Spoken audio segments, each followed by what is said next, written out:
sun dipped below the horizon, casting a warm orange glow across the sprawling forest.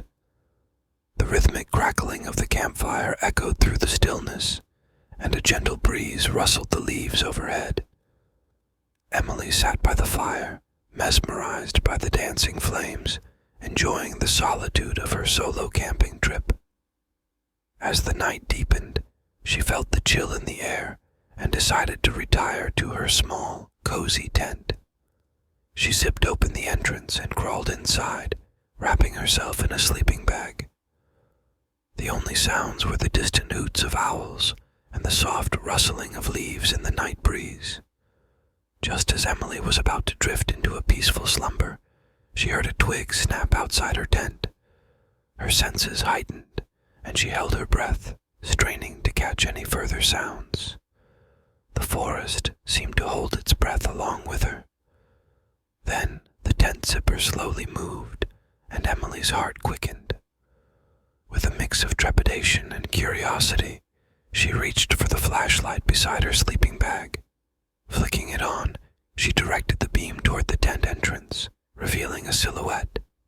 A voice broke through the darkness. "Emily, is that you?" Emily squinted at the figure, recognizing the voice. It was Alex, a fellow camper she had met earlier in the day at the trailhead. They had exchanged pleasantries and decided to set up their campsites nearby, but now he stood in her tent, looking slightly embarrassed. "Alex, what are you doing here?" Emily asked, her flashlight casting a stark beam between them. He scratched the back of his head nervously.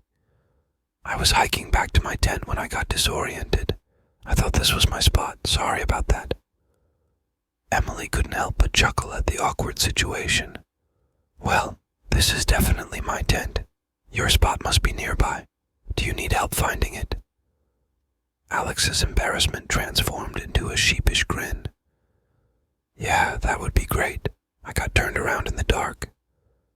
They exited the tent together, and Emily guided Alex back to his campsite. As they walked through the moonlit forest, they shared stories of their adventures and discovered a shared love for stargazing. By the time they reached his tent, both were laughing at the unexpected encounter. "Thanks for not mistaking me for a bear or something," Alex said, still grinning. Emily winked. "No problem. Just be careful where you wander in the dark. You never know who you might find in their tent."